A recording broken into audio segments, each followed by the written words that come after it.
I don't know. Well, I just thought I was recording, and I wasn't. No. So I just did it. So I know what I'm doing. I'm going to record it now. Hopefully, it won't turn off on me. Hopefully, it doesn't turn off. But I just said it all, so I know what I said. So my phone turned off. Yeah, well, I'll just be more direct. Yeah, because now I get a chance to summarize my thoughts because I was just thinking aloud to myself. So it's all right. You didn't record it. It just helps me to get my thoughts together better, more organized because I was thinking something new. I was thinking something new. Well, yeah, yeah. Well, I tell you what. Yeah, I was talking about political parties. Um, the Nazification of United States political parties. Right after World War II, right after 7th day of May 1945, I think we went through a process.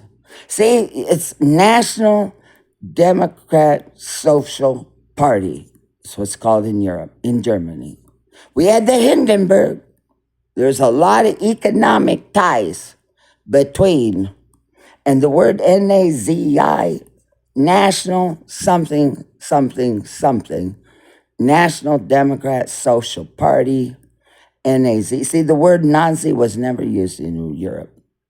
It's a purely American creation over here. So it's like the Nazification of the two-party system in the United States, which brings over. Yeah, I sort of think that I just call it the Nazification of political parties around the world. I think that's complete.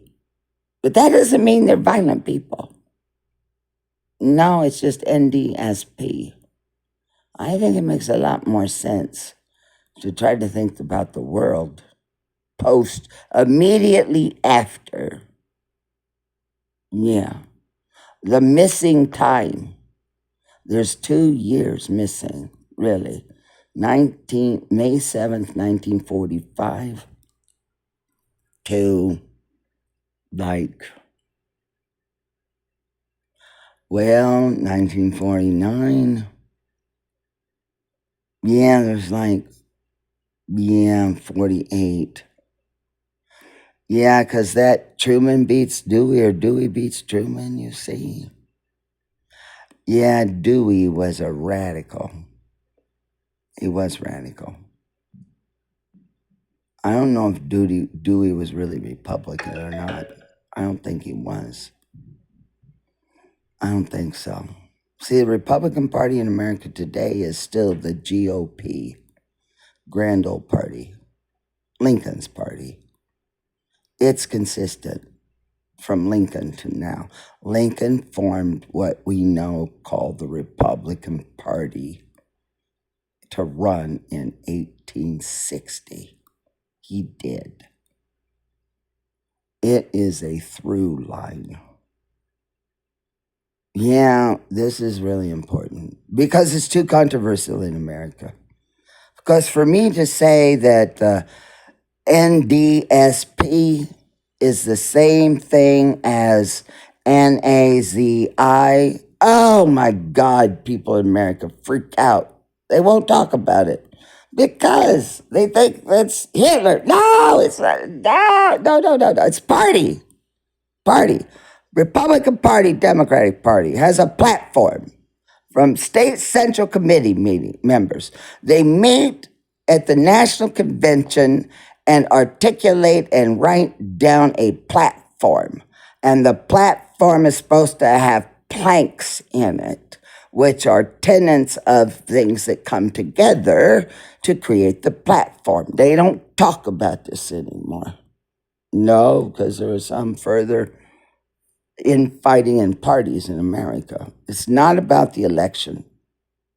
No, the battle goes on in America before the candidates. The candidate is the final expression of a party platform and its planks. It is. which is really sophisticated in the United States. Yeah, because it's gone on since the beginning of the country. That's why I'm a Tory. Because my family English line, I've always been loyal to the crown. Tory equals monarchist. It does equal monarchist. That's why I'm an English Tory person. I'm an English Tory person. My Deutsch heritage, which is through my grandfather's mother, my great grandmother, Sophia Schmidt, she's Deutsch. So my identity party political is NDSP. And my other, Hungarian German, whatever. Well, I don't know what they had for parties I don't know if they had this in Europe. I don't think so. I don't think they did. No, there weren't. Not in the rest of Europe there wasn't. No, Germany had this. CDSU, all these, they had a multi-party system in Germany. I know they did. Because when they talk about Adolf Hitler and the interwar period, it's all about these parties. The SP and everything, it's multi-party system. But they don't have like Republican over there. No, they do not.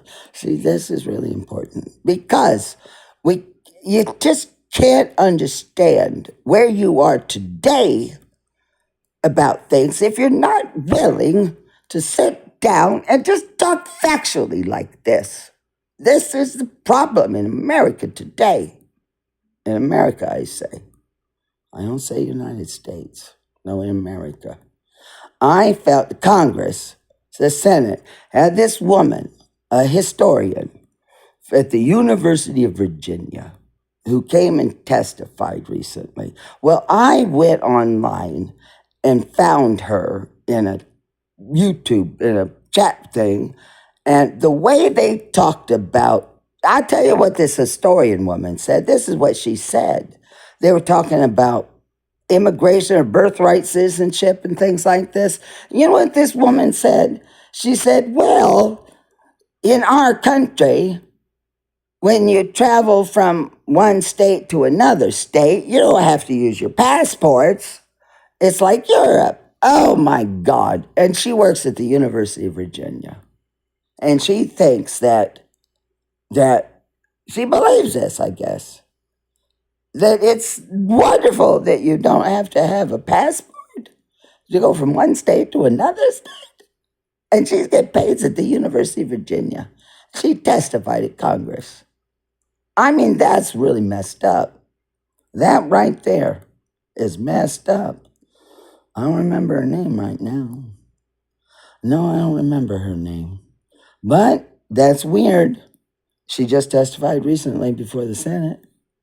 I check her, just her name.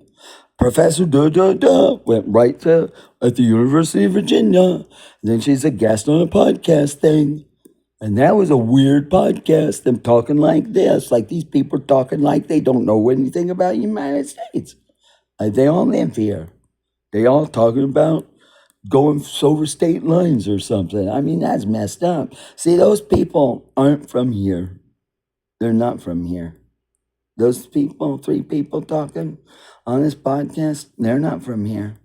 They're not from here. They've never been from here. No, they don't understand how it works. No, that means they weren't raised here. They weren't taught here. And these are professors and people. That just means that they don't belong here. No, they don't belong here. Meaning they weren't of here. They're not of here. I don't know where they're from. I guess they're from Canada. I don't know where they're from. They've never been taught anything about the United States. Not anything. No, and they're adults. They're not going to learn anything about the United States. And they're professors and stuff. Yeah, there's too many professors like this. This is a problem. There's too many people with tenure at American universities that don't know anything about the basics of civics in the United States. This is the problem with higher education in the United States. I don't know where these people come from. I don't know.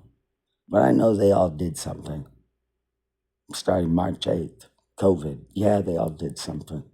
I don't know what they did. It's a problem because they're teaching people. I don't know. I mean, it's not right. I mean, this is where we're losing out. This is where our culture, our cultural heritage in this country is not about buildings and stuff. No, in the United States, the key thing to preserve ourselves and our Constitution and our form of government here, our documentary democracy, is that this is a struggle here. That's why we're losing our identity. We're losing our distinct identity as a documentary democracy. Identitarian? No, no. The struggle is to keep the facts of what I've even just said.